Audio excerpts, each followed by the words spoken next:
Hey guys, welcome back for another lesson of the Microsoft AZ-800 course. In today's lesson, we're going to be taking a look at Hyper-V and virtual machines within Hyper-V. So in other words, what is Hyper-V and what is virtual machines? Now, as for the agenda today, we are going to be looking at what is Hyper-V, first of all. So that's for the folks that don't know what Hyper-V is.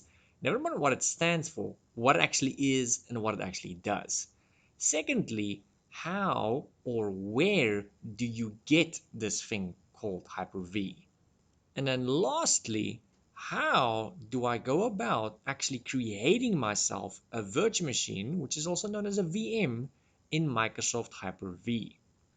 Alright guys, so since we've got the agenda out of the way, all that's left for you to do is just to give the video a like. As I've usually said, this does boost the video, does boost my channel so that other people can also get these videos. And if you'd like to know when I release other lessons for this specific course, remember to hit that subscribe button. Alright guys, let's go have a look at the first one. What is Hyper-V? Well, the first thing I can tell you is it's got something to do with Windows servers, and it's got something to do with virtual machines and hypervisors. So what exactly is Microsoft's Hyper-V? Well, it's a Microsoft version of a hypervisor. Now I'm saying a Microsoft version because there's actually many hypervisors out there. A hypervisor is software that allows you to go and create yourself virtual machines and to host them on your client PC or your server PC. That is what a hypervisor is. You get lots of third-party softwares that have their own little hypervisor and they all have their own little respective names. But Microsoft's hypervisor is called Hyper-V. So you can see they were not exactly creative with the name there. They basically just took the word hypervisor and shortened it. So yeah, way to go, Microsoft. So what exactly does the Hyper-V do? It allows you to go and create virtual machines, also known as VMs, with their own little guest operating system. So if you have your own laptop or desktop or server and you install an operating system on that machine, whether it be a server or your client computer, that machine is referred to as a host. And whatever operating system you decide to install on that host is seen or referred to as the host operating system. That's important to know, and that's probably going to be in the exam.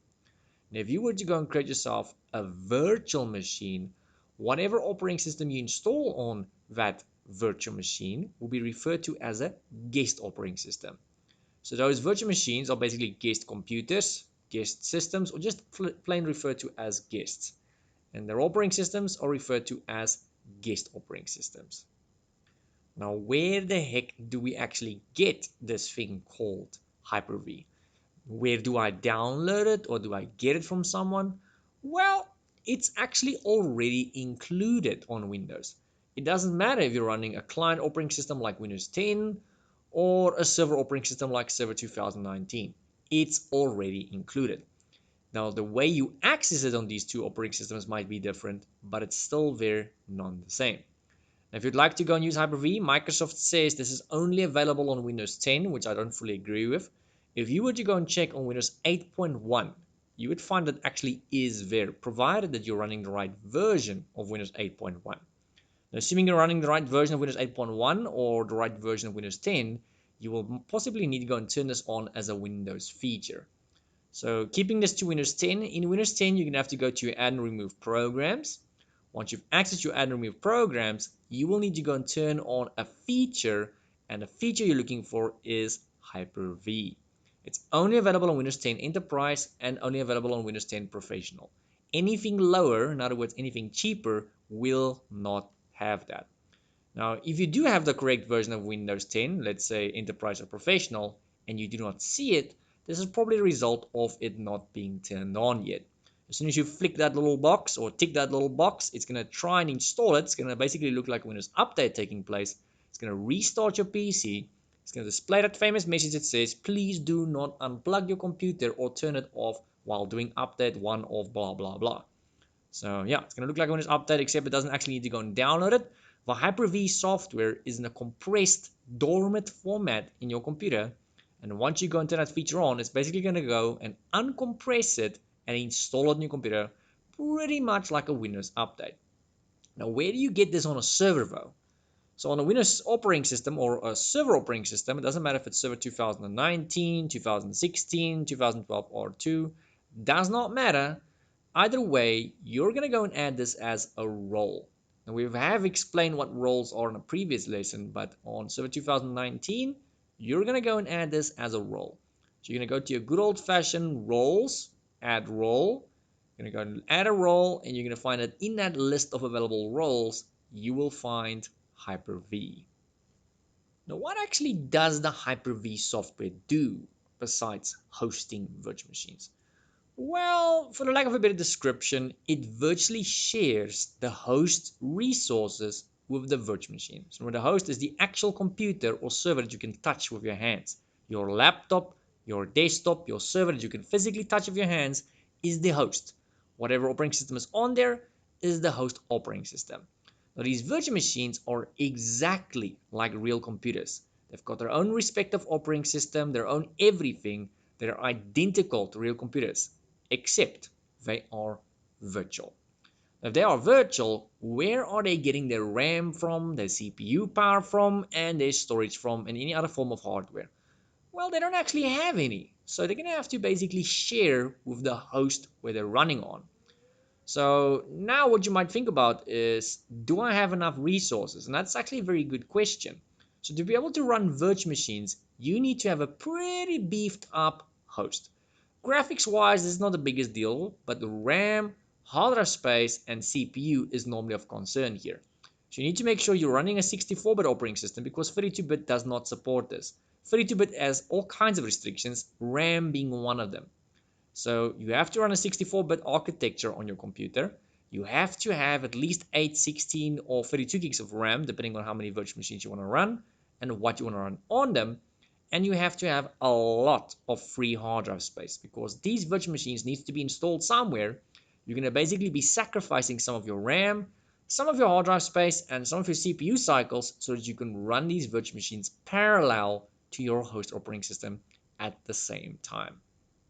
Now, our next main topic that was on the agenda is how or where do I go about actually getting Hyper-V? Now, for this topic, I'm going to go on to Windows 10 as well as server practically to show you firsthand where and how you would actually get Hyper-V. Now, ironically enough, I'm going to be doing this on two virtual machines which are actually running on Hyper-V. So we'll show you the Hyper-V in the back end on the next topic. But for now, let's just quickly circle to those two virtual machines. I'm going to start things off by going to Windows 10.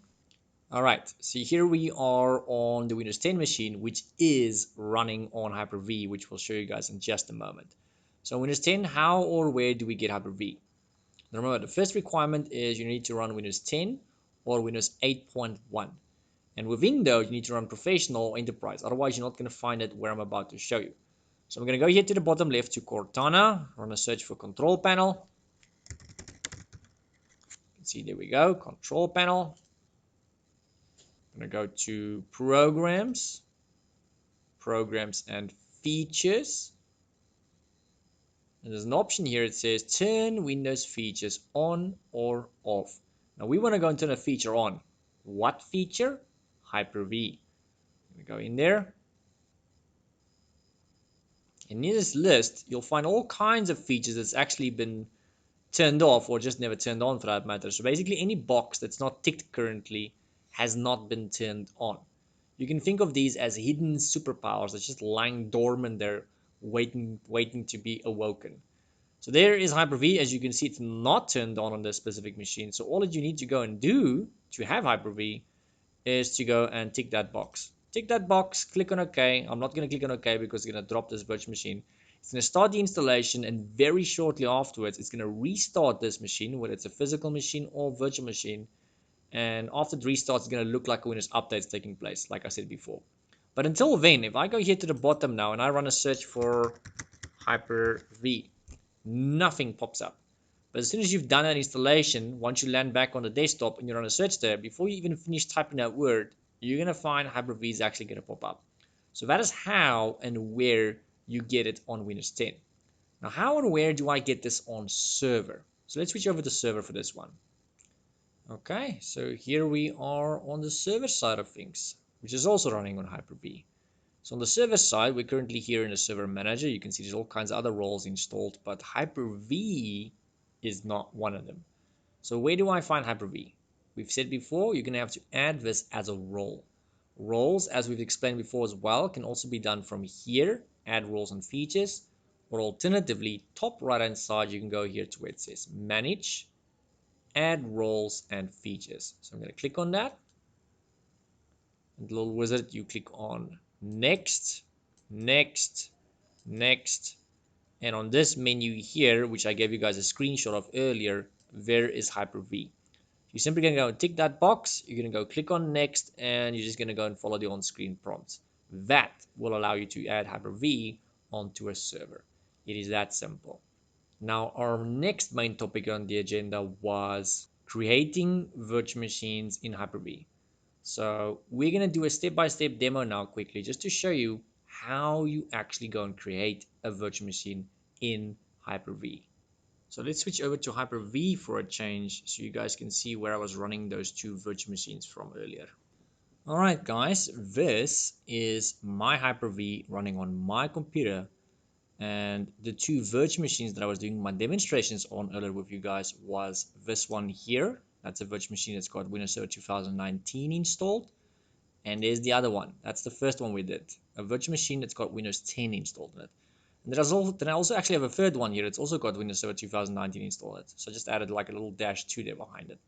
So you can actually have any amount of virtual machines you want. You're only limited by the amount of hard drive space you effectively have, because you need to store this on your hard drives locally on your host machine.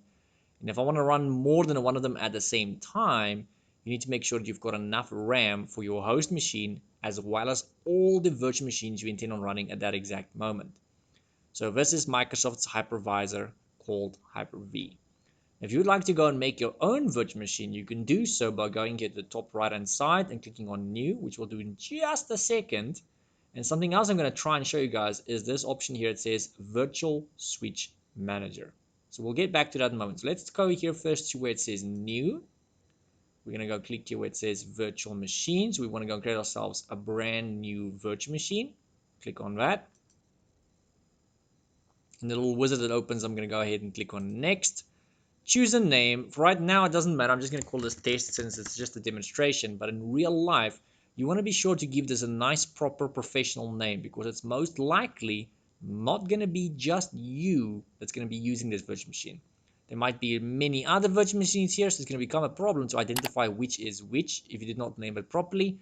And if this is a server of potentially 20 or 100 or a few hundred virtual machines on it, if some other technician like you is going to come onto the server and they need to do something on a server or this virtual machine of yours, it's going to be difficult for them to identify what is what. So have the decency to give this a proper name. Don't just go and give it any name. If you want to give it a proper name, just go and check. That company or your company might have an actual naming convention you need to go and follow. So yeah, I'm going to go ahead here and click on next. Do you want generation 1 or generation 2? Now, about a few years back, this was actually not a tab here on the left. There was no tab here that said specify generation.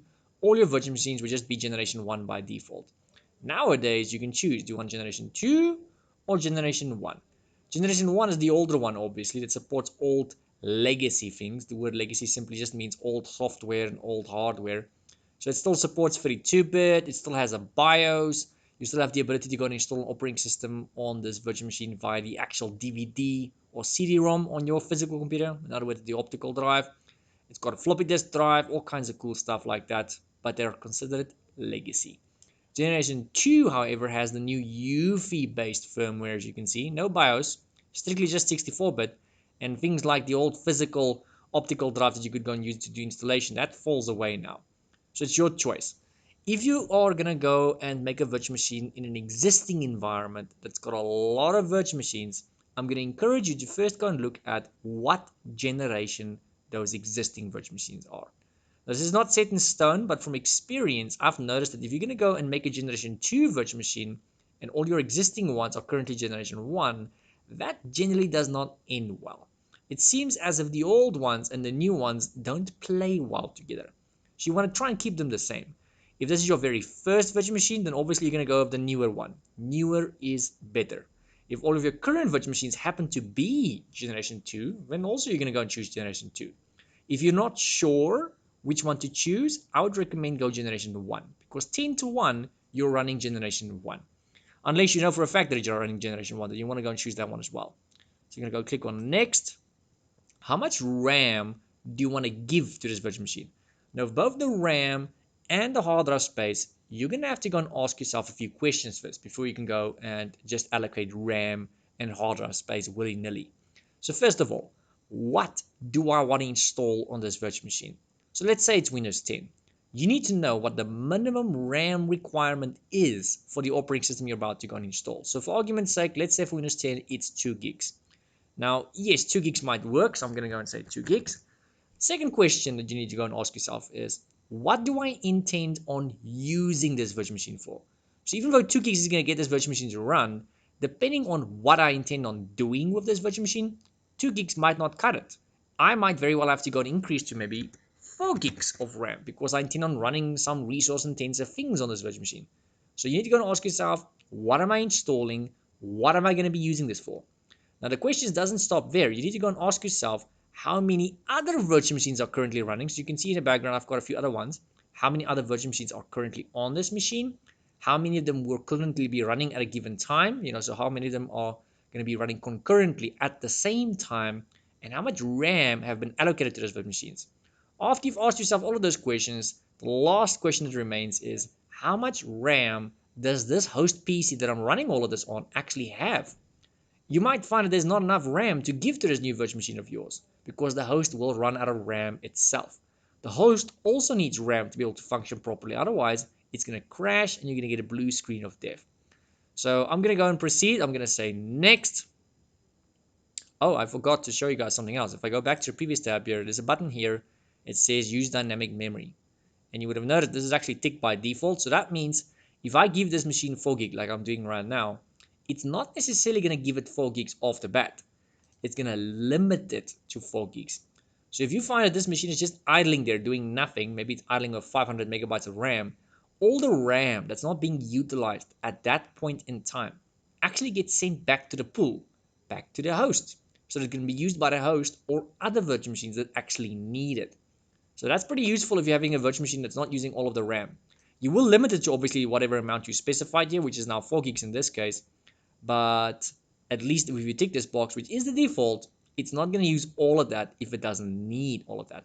If you want to go and untick that box, which I do not advise, as soon as you start this virtual machine up, it's going to chop that off from your RAM, come what will, whether it needs it or not. It's only going to go back into the pool once the virtual machine gets turned off. So I'm going to go take that. Next. Here, I'm going to skip this one for now. That's going to be this section here on the right, which we were talking about earlier, Virtual Switch Manager. So since this virtual machine doesn't have its own actual hardware, it needs to share everything with the host, not just the RAM, hard drives, and CPU. This includes other things like the network card, which is what this is about. So depending on how you intend on using this virtual machine, maybe you only wanted to communicate with other fellow virtual machines. Maybe you want to connect the host to the virtual machine, the host that it's running on. Or maybe you want to full out use this in the outside world, including the internet. Depending on what you want to use it for, you're going to have to go and create yourself a virtual switch first and specify what kind of switch you want.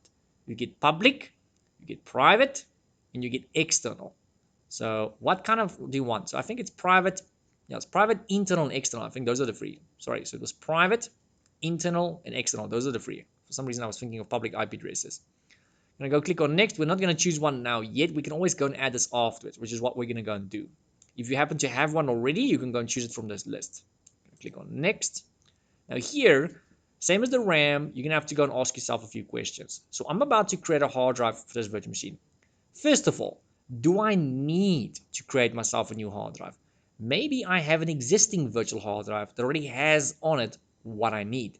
So just like with a physical real computer in real life, where you can take the hard drive out of one computer and put it into another computer and boot from that, the same applies to a virtual machine. It's just virtual, but the same rules apply. So I can actually go and take the virtual hard drive out of one virtual machine, which is normally a .vhd file or .vhdx file, I can take it out of one virtual machine, and I can go and make myself a new virtual machine, and I can go and mount that existing hard drive. So you can see here it says use existing hard drive. You can just browse to wherever that hard drive is now stored. So for now, we're going to go and say, you know what, I want to make myself a new hard drive. You can specify how much storage you want to give it. So you're going to ask yourself, again, some questions. What am I about to install? So let's say it's Windows 10. What is the minimum hard drive requirements for Windows 10? So for 64-bit, it is 20 gigs. For 32-bit, it is 16 gigs. But you need to keep in mind, there's probably going to be updates involved. There's going to be firmware involved, drivers involved, you name it. And you're going to have to install programs. So realistically, we're talking at least 35 gigs, 40 gigs, if not more. Probably more, because it depends on what you're going to be using this virtual machine for. For this demonstration purposes, I'm just going to make it something around like 35 gigs. Realistically, in real life, it's probably going to be a lot more. Now, do I have 35 gigs to chop off from my host hard drive? So you need to have at least 35 gigs of free space, if not more. Click on next. How do you want to install the operating system on this virtual machine, whatever it might be? You are not limited to Windows operating systems like Windows 10 or server operating systems like Server 2019. Absolutely not. You can go and install other things like Apple. You can go and install Linux or Linux, depending on how you want to pronounce that. You can go and install Android if you feel like it. So all of that can be installed. So you can go and choose here, I want to install operating system later, or I want to do it now, and I want to do it via a physical optical drive in this computer. That option is only available on generation 1, not generation 2. So if you happen to have a physical DVD or something for this operating system, you can slide that into your optical drive, and you can use that to install it onto your virtual machine. Alternatively, you can go use an IC image, which is the exact same thing, it's just digital. That is still available on generation 2. You just browse to wherever that image might be. Or you can go and do it via floppy disk. I don't know, a Solar Live that still does that. So that option also falls away from generation 2. So I'm going to say install later, just to show you what it looks like once we finish this wizard. Next, finish. And there we go. It is done. So what's left to do is to give it a network card. So we're going to go here to Virtual Switch Manager. And I've actually already got 2 virtual switches there. So normally you would not see that. You're only going to see the option that says new virtual network switch if you're opening this for the very, very first time. And you're going to find this section at the bottom that says global network settings with that little MAC address there. So I've already made 2 there. So let's ignore those 2 for now. You're going to go there to where it says new virtual network switch. You choose what kind of switch you want. Now, in the previous service exams, they loved hammering on these in the exam. I don't know yet with the AZ-800 exam, but it's probably wise to go and familiarize yourself with this, since these exams are probably going to be asking you the exact same things. So you need to know what this is and what the differences is between them. If you were to go and create yourself a private switch, that's going to allow your virtual machines to communicate with one another. So if I connect that one that says Server 2019 to that one that says Windows 10, they can communicate with one another, but only one another. They cannot communicate with the host where they're being hosted on, and nothing else for that matter, just with one another. It is very restrictive, the one that says private. If I were to go and choose internal, it's a little bit more lenient. They can still communicate with one another, except now they can at least talk to the host which they're being hosted upon. But with both of those, you're not actually leaving the host. The traffic never actually leaves the host. So you don't need a physical network card, since I don't actually leave the host. Now, if I were to go and click this last one that says external, it does just that. It's an external switch. It allows those virtual machines to communicate with one another. They can communicate with the host and the outside world. That includes the internet. So they can communicate with virtual machines on another server somewhere else, maybe another server physically, the internet, anything for that matter. That's full-blown unrestricted access is what that one is. Now, since those virtual machines will have access to the outside world, how will they do that if they don't have their own physical network cards? They're going to share it with the host. So for that one, you're going to have to actually choose a network card on your machine if you have more than one. So we're going to go and choose internal just for now. I'm going to say create a switch. Give it a name. It doesn't matter what you want to call it. I'm just going to say test switch. There we go. And you'll see here I can even now still switch. I can say private. Private is just private. Internal is just internal. But if I were to go and choose external, it actually allows me to choose from a drop-down list which network card on this computer I want to go and use. Most computers you'll only find one. Servers sometimes have 2. The reason I've got 2 is because I'm running this on a laptop. So a laptop obviously has an RJ45 port. That's your normal Ethernet port for your network cables, or some of you guys might know it's a LAN cable. And there is my wireless card in my laptop. So I would say you need to go and check what are you using to connect to the internet at this point in time. So if I'm connecting to the internet right now or to the network right now via wireless, you're probably going to want to go and choose wireless. It doesn't help you are connecting via your wireless on your laptop to the internet, but you go and connect your virtual machines to an external switch which is connected to the Ethernet port. Not going to work. So if you are connected via cable, that's the one you want to go and choose. If you're connected via wireless, that's the one you want to go and choose. So right now, at this exact moment, I'm connected to cable, so that's the one I would have gone and picked. So for now, I'm just going to keep it on Ethernet, internal, apply. Okay, and there we go. So all that's left to do is to go and actually connect that switch of ours to that virtual machine. Now right click on that, settings. And if you click on settings, that's as if you're opening the computer's box. So just like in real life where you can go and open a computer's box or a server's box and peek inside and actually see the motherboard, the CPU, the RAM, the hard drive, and all the other components, clicking on settings is essentially the same thing, just virtually. I click on settings. And virtually speaking, I'm looking at the motherboard and all that now. So I can see the RAM, hard drives. If I want to, I can go and add more hard drives. You can see my network card. At the moment, it's not connected. So if I were to go here to my network card, which is where I am, if I were to go and click on this drop-down list and I click on that little switch of mine, that is like plugging a cable into your computer.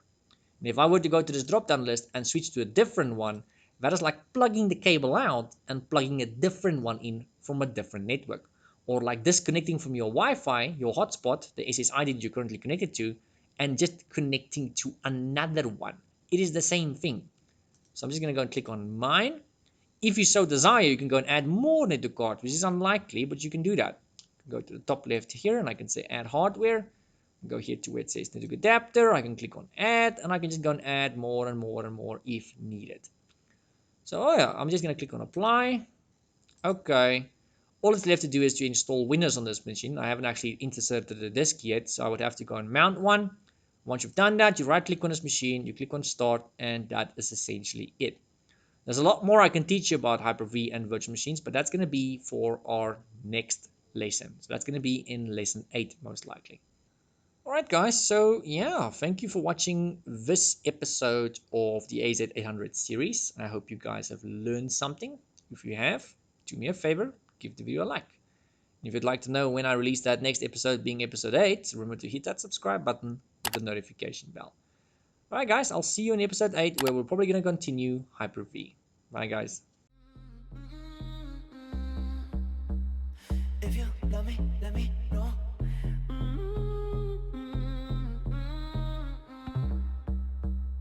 If you don't, then let me.